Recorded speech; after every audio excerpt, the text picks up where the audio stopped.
Hello, everyone, and welcome back to Becoming the Sanctuary. If this is your first time here, my name is Kelley, founder of Thrivewell Estate and our very first preview branch, Thrivewell Hub. And this podcast is really a space where we explore healing, embodiment, emotional awareness, nervous system regulation, creativity, human connection, and what it actually means to return to yourself while still living inside a very overwhelming world. And somehow we are already on episode 3, which honestly still feels a little surreal because I am very aware that I am learning how to do this podcast in real time. Every week, I'm learning more about editing, storytelling, pacing, audio stitching, transitions, all of it. And I've realized very, very quickly through this process how much perfectionism still absolutely lives inside of me. Like I can literally hear it while I'm editing these episodes. The overthinking, the self-critique, wanting to re-record sections because one sentence didn't sound right. And if you have listened to my last episode, it was an hour and a half long. So that is just not possible. And I think part of me thought by now, my healing journey, I wouldn't still feel the way as strongly as I do sometimes. But yesterday, um, that marked the 2 months since the grand opening of Thrivewell Hub. And emotionally, I've been sitting with that milestone a lot this week because I realized something very surprising. Well, I shouldn't really say very surprising, but I thought I'd feel differently by now. Not necessarily more successful, not necessarily bigger, just different internally, more settled, more certain, more emotionally arrived, maybe. And instead, I realized there are still parts of me emotionally operating from survival, and sometimes while simultaneously building something really beautiful. And I think the realization became the beginning of today's episode, staying when it would be easier to disappear. And if you've listened to my first 2 episodes, you're going to hear that they had a bit more structure. The first episode was telling my story, and the second episode was describing the philosophy. So those were a lot more rigid because I needed to make sure that I covered everything and it flowed the way that I intended it to flow. And especially when it comes to the philosophy itself, it's so big, to be able to, I have a tendency to ramble, which you will start to hear a little bit more in this episode because what I'm trying to say in a very long-winded way is from this episode forward, it's going to be a lot more of a free flow. It's really going to be a lot more of me just speaking. I will, of course, still have my outline because nobody has the time to listen to me ramble for 3 hours because that's what happens if you leave me to my own devices. Um, so I want to think about, um, you know, what it really means to stay when it would be easier to disappear. And so, like I said yesterday, the 21st was the 2 month mark of being open. And I mean, even just if we even talk about before that, because this is the patterns I'm talking about that we want to recognize in ourselves. When I was listening to my first 2 episodes of podcasts, and it is no surprise, right? I am not an expert in podcasting. I am not an editor. Creating content, even in videos, is does not come naturally to me. But what I realized after re-listening to those podcasts back, holy moly, my perfectionism and the expectation for myself is still quite high. And I think that leads into the realization that I had this week as well. And because who is expecting me to be perfect with these podcasts? And why do they need to be perfect? Because the whole point of what I'm doing is telling my story. And just trying to continue to watch patterns, watch healing patterns, learn as much as I can to share that with others. Because my whole point is if I could at least help one person, all of this would be worth it. So that kind of leads into what the 2 month mark meant for me emotionally, because it's so wild to think that it's been 2 months, because in one breath it can feel like a day, like the grand opening was just yesterday. And then the next breath it can feel like it's been 10 years of being in this space and trying to, get the brand awareness bigger, get the foot traffic bigger, and the pressures that come along with that. But I think emotionally, what I really felt was trying not to look at it as failure. And I know that sounds wild to say out loud, because I know as a new business owner, what I've heard, it takes 2 to 3 years for you to even just start seeing a profit, right? So to start judging myself at the 2 month mark because people aren't flying in the door, and especially when it's something that you trusted your intuition on, it can really start to have an effect on you. And if I'm being fully honest, it did. And it really, and I don't know what it was, but it was as soon as I came back from Mexico, I've really been, there's no better way to say it, but I've really been in a funk. Um, and I think that the realization that I had the other night has really taken me out of that. And again, it's always when we look inward and we look at our own patterns. So when I think about why I've been in that funk, right? And this is staying on the topic of what we're talking about, staying when it would be easier to disappear. And it's kind of ironic that this was the title that was picked for this episode weeks ago when I was planning out the first, I don't know, 20 episodes, because it's meeting me exactly where I am. And I think what it was is that I had placed this expectation on myself before the vacation. It was, I just have to get through these things and then I can go on vacation. And then when I come back, I'll hit the ground running. And when I came back, for those who didn't see, I had a little bit of a struggle to get back. We had a diverted flight. I mean, it was almost comical that, as we're trying to even just get to the hotel to stay overnight because we were diverted to St. Louis, like, the hotel room key wouldn't work, and then my door on the Uber driver wouldn't work. And it's just funny when I think back of it, because I think it was this idea that the universe or whatever that was slowing me down to look at that you just can't hit the ground running when you come back as the same version of yourself. And I tried it anyways, even though I was seeing the signs. But because we have versions of ourselves, we have seasons of ourselves. And I realized very quickly that so many of the survival tactics were still very much deep ingrained in my body and in my mind. And we have to realize, unfortunately, with how long a healing journey takes, right? We're never healed. We are always healing. We're always evolving. We're always adapting. That those claws are in pretty deep. Those tendencies that we learned because we had to at a time. But now it's very easy, even though we don't necessarily need these survival tactics the way that we still have them. We need to acknowledge that they're so deep that it's going to take some time to really, we're going to work on them and they're going to disappear for a bit, but man, they can pop right back up, because that's what happened to me this week. So once I put aside, that once I put aside that those patterns were still in myself and that pressure was still in myself, that's what really made me understand why I felt like I was in this holding pattern. I'm sitting here at the hub and I'm like, why is it that I could see this so clearly? And I feel like I'm in this, it's not a void, and I don't want people to think I'm depressed and even if I was, that's okay. But it's just this very odd feeling of like I'm stuck again.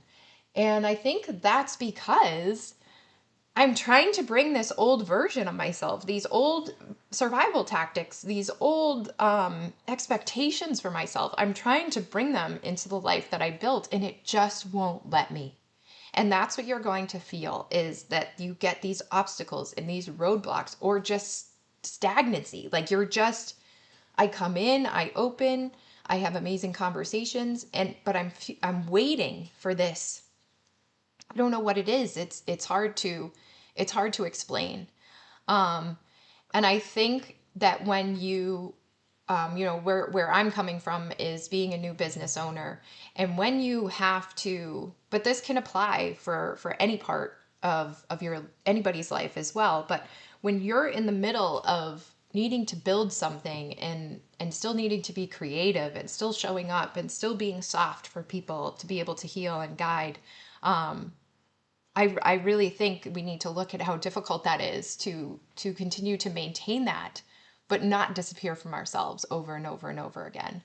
And that's what can happen, because we are, we're carrying so much, and survival.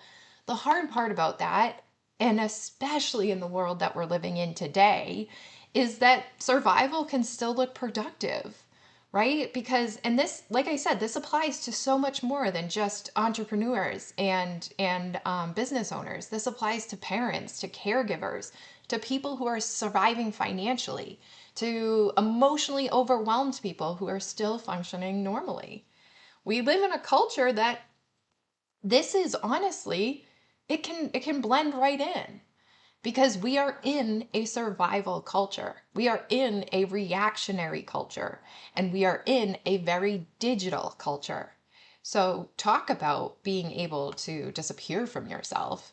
Um, but so that's where it led me this week, this roller coaster of how on earth am I supposed to be able to continue to teach people to, to stay when it is easier to disappear? Because I want to acknowledge that, because it is.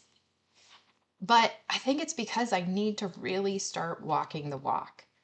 And, the earlier this week, I could not get out of my head.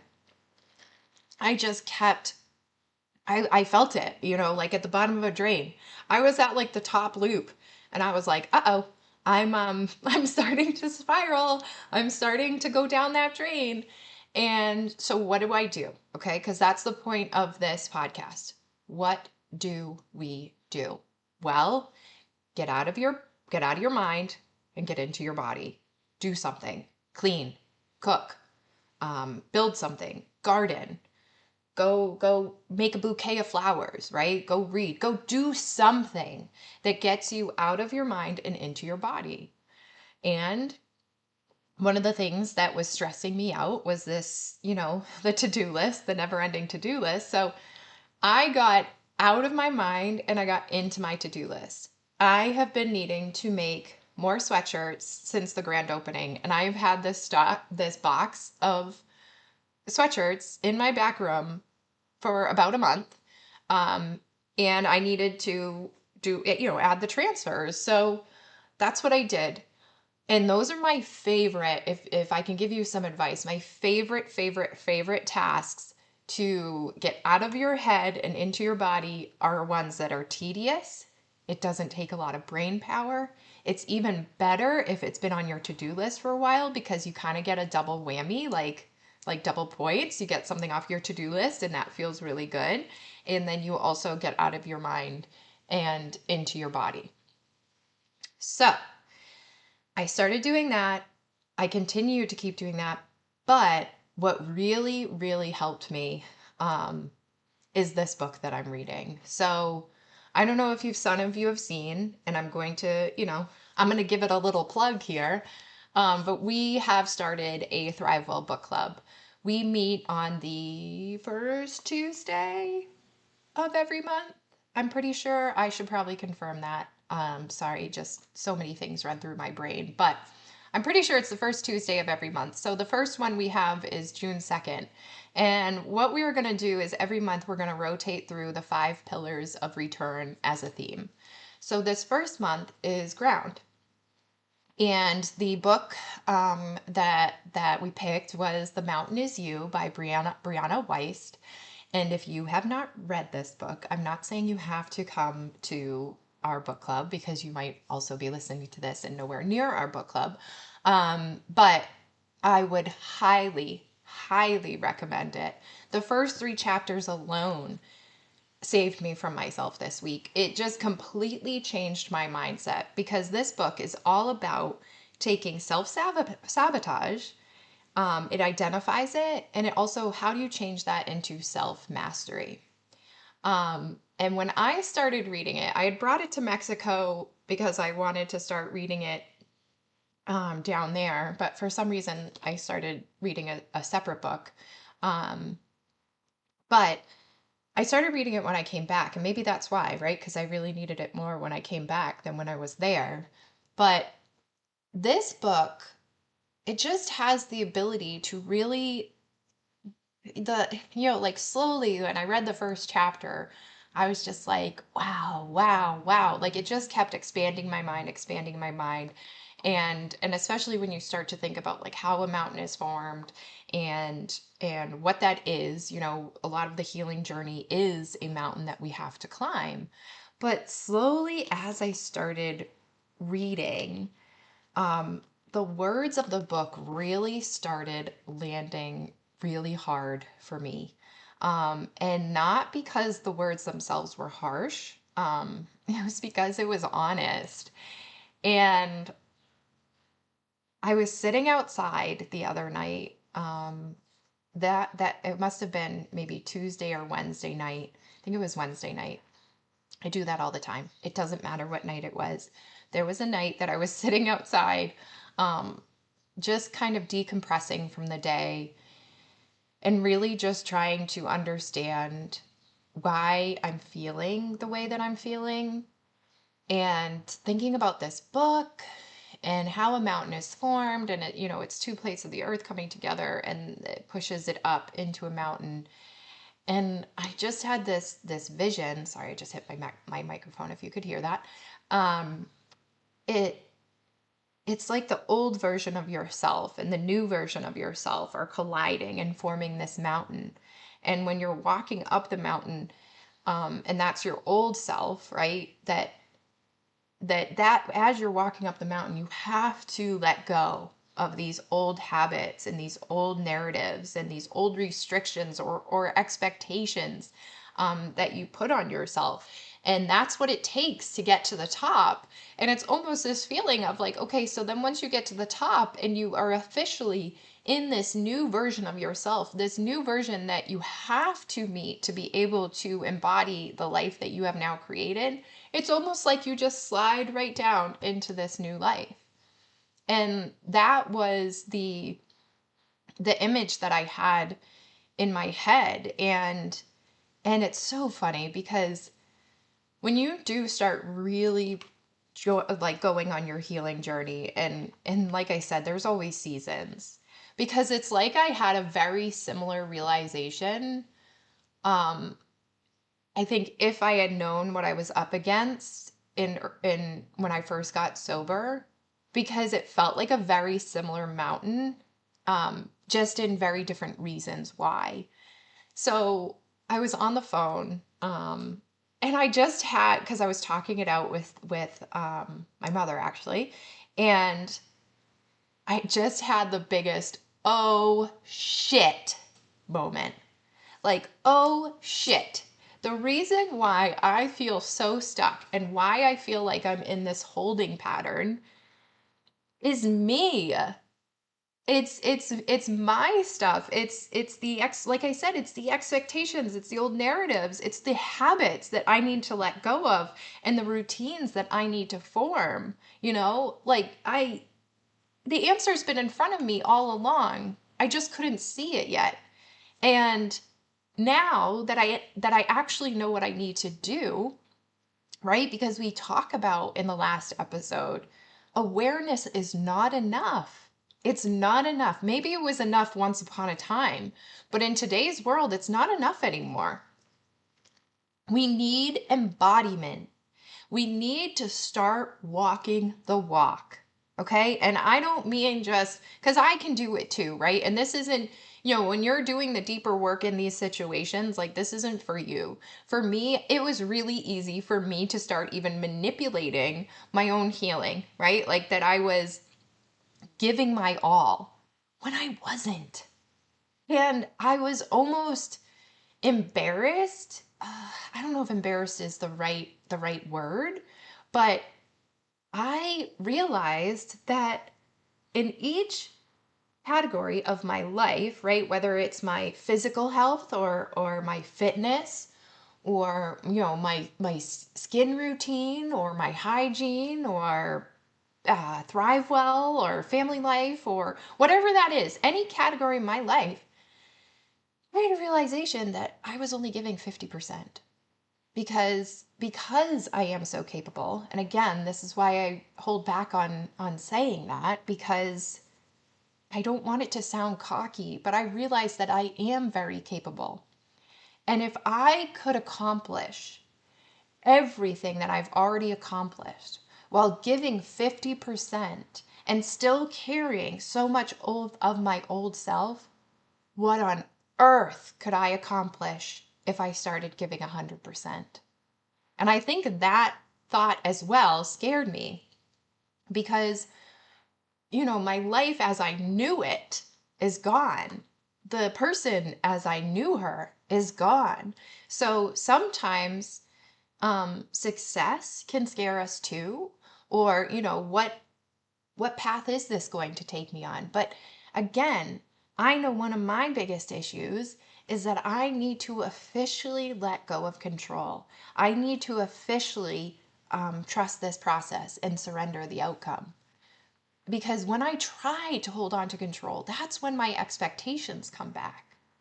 But let's talk about, let's talk about disappearing. Because what does that look like for you? Because for me, what it used to look like was disappearing into alcohol, emotional chaos, collapse. But now when I disappear, it's overthinking, it's overworking, it's emotional isolation, doom scrolling, staying trapped in your own head, and carrying everything alone, right? Because I think that when I really start to disappear from myself, that's when that hyper independence comes shooting right back to the forefront. I think that I need to figure out everything myself. I think that I need to do everything myself. And I think that all of this is only my problem. And then I get really self righteous, and nothing good comes from that, I assure you. Because the truth of the matter is that we need to understand two things: that we do not need to do everything alone, but nobody is coming to save us, right? Nobody's coming to save me. And I think the quicker that I realize that, the easier that I can ask for help. And I know that can sound like a paradox in itself, but nobody's just going to come in here and open the door and say, "Here, Kelley, here's $1 million. All your solutions are, all your problems are solved," right? It doesn't work like that. So, but I need to ask for help in ways of somebody who's really good at marketing or somebody who's really good at creating a routine at home. Like, I need to talk to the people who have done it. And that's the help that I'm looking for. But it's up to me to not disappear and stay and really lean into the parts of myself that I still need to work on, because there is always going to be something to work on. Because remember what we talked about in 2026, it is really, really, really easy to try to always be on, and that we have to perform, and that we carry this emotional overload. And that's what we need to stop, right? Really, that's what we need to stop. So let's bring it back to what this whole episode is all about. How do we stay instead of disappearing? And like I said, it's all about that body versus the mind. The mind is such an interesting thing for us, right? It's what sets us apart from other mammals, right? We have awareness. That's a big difference, right? That's what makes us human, is that not only do we have the intelligence, because there's other mammals who are very intelligent, but we have the awareness, right? But then that's where we have to, it's a threefold. You have the intelligence, now we have the awareness, and now we've got to get to embodied. We need to start practice embodiment. It is almost necessary for the survival of the human species, if I'm being that dramatic. It's what I honestly believe. So think about that. Think about my sweatshirt story, right? Like that really helped me. Think about any, try to think your way out of overwhelm, right? Getting back into the body physically, working with your hands, those will regulate you. Creativity as a nervous system regulation. Really think about embodiment versus intellectual awareness. Because the more that you think about the fact that you're aware of the things you need to change and the habits you need to start doing and the routines you need to put into, we're just thinking about those things. That's the spiral. You can plan, yes, but when the thoughts become repetitive and they're not turning into action, that's the mind. So again, go for a walk, cook a meal, go out in the garden, start cleaning, stretch, do lots of stretching. That's so good to get out of the mind. Art, tactile tasks. Think about anything with your fine motor skills. Because when you're taught to ground, when I was taught to ground, I had to touch 5 different textures, right? That's all we're doing, getting out of the mind and getting into the body. So I want to think about some times in my life where I did stay, right? Because it's not like I've been disappearing this whole time. Like you say, it's a constant, it's like a turning door. Why am I drawing a blank on what those are called? But, when you go through a rotating door, like you're coming in and out constantly. And that's what happens with when you choose to stay. But the same way that when I gave up alcohol, I really thought about every minute of every day. Don't drink, don't drink, don't drink, don't drink. But slowly those thoughts stopped happening. But I was still not drinking, right? And it's the same with healing. And it's the same with staying versus disappearing. It's just going to become second nature to you. And I think that when, excuse me, I think when we think about what it looks like, right, to stay versus disappearing, try to think about moments in your own life. I mean, when I was first sober, it was 2021 and I was living down the Cape, and somebody was using my car and it got totaled. And I had to handle that. And, I was 4 months sober, maybe. And I remember the stress that I was feeling. It was so much. There was so much paperwork, but I just kept doing it, right? I kept filling out the paperwork that I needed to. I made the phone calls. And I remember talking about, oh my gosh, why is this so stressful? And it's because I didn't disappear. I stayed and I was doing the tasks that I needed to do. And that's what it felt like. And you stay even through the stress, right? Because that's what real stress felt like sober. And you have to know that these emotions that brings in, right? When we do go into our mind and we overthink, the parts that come in, the emotions, they are survivable. Staying emotionally present during discomfort, not abandoning yourself emotionally anymore. Communicating. Communicating helps regulate yourself so much. Because remember, not that you remember, but if you're in recovery, you might have heard this, that we're taught that when we get in our head, right, and we start thinking about we can't survive this, I have to drink, I have to use drugs, I can't do this. When we start to get into our own brain and we isolate ourselves, that just deepens the spirals.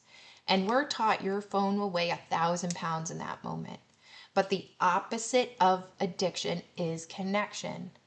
So take addiction and plunk it with anything else, right? Anything that is creating this stress within you, these thoughts that just keep happening about your finances or your relationships or where your life is at and what you need to do and what you should do, right? That can replace. So the opposite of that is connection. the more that you communicate with another human being, we can help each other regulate each other's nervous system.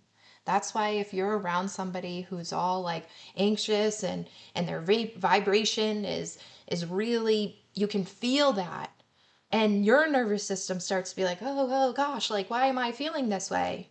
It goes the same way to regulate it. Okay? So think about your own moments, right? Find the moments in your own life where you stayed versus disappearing. And when you are feel yourself start to disappear, a big thing that we all love to do is the doom scroll, right? Social media is very addictive. They've shown that. They're starting to show that. Um, but obviously, the world that we're in, it's become such a tool for businesses, for people who live all over the world to stay connected. So again, how do we use it and not disappear into it? So I think as we come to an end of this episode, I want to tell you a story about where the environment that you're in, the people that you're around, getting out of your head and going into your body, how this can really help, and how I've seen it help. So recently I had a workshop, a creative workshop, and a person came in, and I could really tell the second they walked in that door that they brought their entire day with them, and it didn't feel good for them. I could see it, I could feel it. And this person sat down, and as a guide, right here at Thrivewell Hub, it is not my job to sit there and judge you or bash you or say, hey, like we're trying to have a nice workshop here and you just came in here like bat out of hell. No, it's my job to see the person. It is my job to help guide them into feeling better and not doing it for them. So I asked them about their day, and they told me, it was a tough day and there was resentment in there and there was frustration and there was exhaustion. And she was really, she's really feeling it. So I just listened and I validated their feelings, and then we moved on. And that was it. I wasn't trying to fix them, right? I wasn't trying to solve their problems for them. But then when we moved on into the workshop, we didn't, there was no talk about it. We were just all coming together as human beings, taking an hour to do something with our hands, to do something creative, to come out of our day to day. And I just watched all of these people like give themselves that time, and that alone was beautiful. But then at the end of the workshop, right? Because I knew what was going to happen, that what I have built here, this space and the workshop itself, I let it do what it was supposed to do. And it regulated them naturally. The scent, the lighting, the music, the creativity, the slowness. Nobody fixed them, but they felt better before they left. And I got to see that person leave so much lighter than when they came in. And the most beautiful part, the best part of it, is the person acknowledged it themselves. They said, wow, like, I love it here. I just feel so much better. I feel lighter. I feel out of my head. And those are the moments of why I practice to continue to stay instead of disappearing. Because I know that I'm meant to help people. I'm meant to continue to help them, guide them through their own healing journey. But one thing I need to know without a shadow of a doubt, and I know this now, is that I need to stay now more than ever, because the only way that I can continue to help guide people through their own healing is to continue to work on my own. And I've got to dig in deep, right? Because I've got a lot of claws still inside of me. And that's really the difference between surviving and inhabiting your own life. When you're staying connected to yourself while life keeps happening, those small moments matter more now. Like I said, the world is just going to keep getting faster. It is our job to get the pendulum to start swinging back the other way. We can say no to this speed. We can say no to survival mode. We can stay during overwhelm instead of disappearing. And healing becoming returning instead of escaping. And disappearing is no longer the only option anymore. So I hope this episode helps. And again, I am just a human being who has an ability to see patterns very well, and is it's become my life's purpose that I continue to work on my own healing, and that helps strengthen my ability to guide you through your own healing. So kind of take this week before our next episode next week, and think about what it is. Where are the moments that you can stay instead of disappearing? And if it's overwhelming, just start small. Just start small. And if it's too much to figure out when those moments are, just think about when you can work with your hands when the thoughts in your mind start racing. But I think that is all for today's episode. Thank you so much for joining us at Becoming the Sanctuary, and I will see you next Friday.